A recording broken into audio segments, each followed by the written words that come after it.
Bihar police इन दिनों वसूली करने वाले सिपाहियों पर, पुलिस अधिकारियों पर खूब कार्रवाई कर रही है। और इस बीच पटना में एक वसूली करने वाला ट्रैफिक पुलिस का कांस्टेबल धरा गया है। पटना के ट्रैफिक एसपी को सूचना मिलती कि खूब माल छाप रहा है और पुलिस जब वहां पर धावा बोलती, छापेमारी करती, तो रंगे हाथ उसे दबोच लिया जाता है। एक डायरी में हिसाब किताब में मिला है। पटना के ट्रैफिक एसपी पूरन कुमार झा इस बात की जानकारी दे रहे हैं। साथ ही साथ अब इस मामले में एफआईआर दर्ज होगा और कई पुलिस वाले इसमें नप भी सकते हैं। पटना के ट्रैफिक एसपी के साथ साथ law and order DSP Murari Prasad क्या कुछ कह रहे हैं, इस वीडियो में सुनो। जी, हमें 1-2 दिन से शिकायत मिल रही थी कि दीघा जो हमारा पोस्ट है वहाँ पर बड़े वाहनों को रोक करके उनसे मनमाने ढंग से कुछ कहा जा रहा है। इसी संबंध में पुलिस उपाधीक्षक तृतीय के नेतृत्व में एक टीम बनाई गई। इस टीम में गांधी मैदान थाना को सम्मिलित किया गया। जब ये लोग वहाँ पहुँचे तो उक्त सिपाही के पास से कुछ अनऑथराइज्ड डॉक्यूमेंट मिले हैं। इस संबंध में दीघा थाना में आवेदन दिया गया है एवं जाँच कराई जा रही है। किस तरह के अनऑथराइज्ड डॉक्यूमेंट्स बरामद किए गए? यह जांच के बाद विस्तृत रूप से आप लोगों को बता दिया जाएगा। आपको इसके बारे में जानकारी दी जाएगी। आप क्या हुआ है इस मामले में, कांड में प्रगति अभी तक, वह डीएसपी लॉ एंड ऑर्डर से जान सकते हैं। कितना बजे उनका ड्यूटी था? उनका ड्यूटी आज मॉर्निंग शिफ्ट में था। जब कार्यवाही हुई लगभग 11 बज रहे थे, वो ड्यूटी में थे। किन गाड़ी को रोक टोक कर रहे थे? जिस गाड़ी को उसने रोका हुआ था, जिस गाड़ी से शिकायत मिली थी, वो एक गाजर की गाड़ी थी।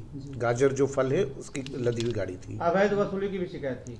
जिस बारे में शिकायतों का पूरा एक जो था वो मिला हुआ है कि किस किस तरीके की शिकायतें, रोक करके उनसे क्या कहा जा रहा है, अवैध वसूली के लिए कुछ कहा जा रहा है या कुछ तरीके के डॉक्यूमेंट्स दिखाए जा रहे हैं, उन सब पर जांच की जा रही है। उस रूट पे पूरी तरह से बड़ी गाड़ी को प्रतिबंध है, उसके बावजूद भी आते जी बिल्कुल प्रतिबंध है, और कोई गाड़ी आ जाती है तो हम लोग आदेश न मानने का उस पर फाइन भी करते हैं। फिलहाल सर उनको हटा दिया गया है। जी, अभी उन्हें हटा दिया गया है और उनके संबंध में विस्तृत जांच थाने के द्वारा कराई जा रही है। दीघा थाना क्षेत्र में एक मामला इस संज्ञान में आया है। आज थानाध्यक्ष द्वारा बताया गया मुझे कि एक आवेदन उनको दिया गया है, जो कि ट्रैफिक के सब इंस्पेक्टर हैं, नसीम कुछ नाम है उनका। संतोष कुमार झा है, एक सिपाही है, जिनके विरुद्ध में एक गंभीर आरोप लगा है। आरोप यह है कि कोई एक डुप्लीकेट टाइप का एक उनके पास बुक है, जिनके माध्यम से लोगों को कोई गाड़ी रख करके उनका चालान वालान करने की बातें आई है संज्ञान में। फिलहाल इस पर हम लोग गहन से जांच कर रहे हैं, क्योंकि अगर ये मामला अगर है तो हम लोग गंभीरता से इसको लिए हैं, क्योंकि कहीं न कहीं पुलिस की छवि पर दुष्प्रभावित करती है। किस तरह का वो बुक रखे हुए था और किस बुक के जरिए किस तरह से मैंने बता ही दिया है कि आपको एक बुकलेट टाइप का बुक रखा हो, जिसके द्वारा कि आपको गाड़ी रोक करके उसका लिखा पढ़ी या कुछ ऐसे करने की बातें हैं। फिलहाल चूंकि अभी आवेदन उनका दिया जा रहा है, हम लोग बस पहले प्राथमिकी दर्ज कर लेते हैं, उसके बाद हम लोग गंभीर अनुसंधान उस पर होगी। अनुसंधान के बिंदु पर जो भी बातें आएगी हम लोग बाद में भी इस पर बात कर सकते हैं। कितने दिनों से ऐसा धंधा कर रहे हैं? अभी तो हमको आवेदन दिया गया है, क्योंकि ये ट्रैफिक के द्वारा ये आवेदन अभी जस्ट प्राप्त हो रहा है हमको, और उसके बाद ये सूचना जस्ट थाना प्रभारी के द्वारा दिया गया है। इसी दरमियान आपने मुझे पूछ लिया, इसलिए मुझे जानकारी आपको दे रहा हूँ। किस तरह से वो डराता था, धमकाता था, और वो जो डायरी रखता था वो किसी विभाग का था या किस चीज का था, ये तमाम चीजें आपको मैंने आपको डिटेल बता दिया कि डराने धमकाने की बातें। हमारे पास एक आवेदन अभी मिल रहा है थानाध्यक्ष दीघा के द्वारा, जो हमको बताया गया यह कि एक आवेदन जिनके द्वारा दी जा रही है, जो नसीम नाम के व्यक्ति हैं, जो पदाधिकारी है, और उनके ही सिपाही संतोष कुमार झा हैं।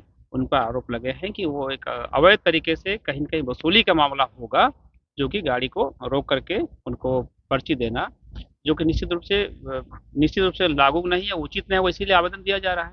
हम लोग पहले प्राथमिकी दर्ज कर लें, उस पर अनुसंधान करेंगे और उस पर अनुसंधान हम लोग ले आएंगे, फिर बाद में हमसे बात करिएगा, हम लोग अपडेट कर देंगे। दोषी पाए जाने पर कार्रवाई की डेफिनेटली विधिवत कार्रवाई होगी। ये गंभीर मसला है यातायात का चलान, और निश्चित रूप से आप देख लीजिए कि ये जैसे संज्ञान में मामला आया है, इसी क्रम में ही ये आवेदन दिया गया है, तो कहीं न कहीं गंभीरता को लिया गया है। तो हमने सुना दोनों अधिकारियों का कहना है, साफ तौर से अब कार्रवाई हुई है। पुलिस को जब सूचना मिली कि पटना में जो एक इलाका है वहां पर अवैध वसूली किया जा रहा है, गाड़ियों को रोक रोक कर अलग अलग ढंग से वसूली किया जाता था, मगर पटना के ट्रैफिक एसपी के निर्देश के बाद बड़ा एक्शन हुआ है। जो पुलिसकर्मी है उसके पास से अवैध तरीके से बनाए गए कई आईडी प्रूफ मिले हैं और साथ ही साथ एक डायरी मिला है, जिसमें हिसाब किताब से लेकर कई चीजें पुलिस के हाथ लगी है। आने वाले दिनों में ये कयास लगाए जा रहे हैं, कई पुलिस वाले और नप सकते हैं। बहरहाल इस कमेंट बस इतना ही। अगर आपने अब तक लाइव चिटीज को सब्सक्राइब नहीं किया, जल्द से जल्द लाइव चिटीज को सब्सक्राइब कर ले। धन्यवाद।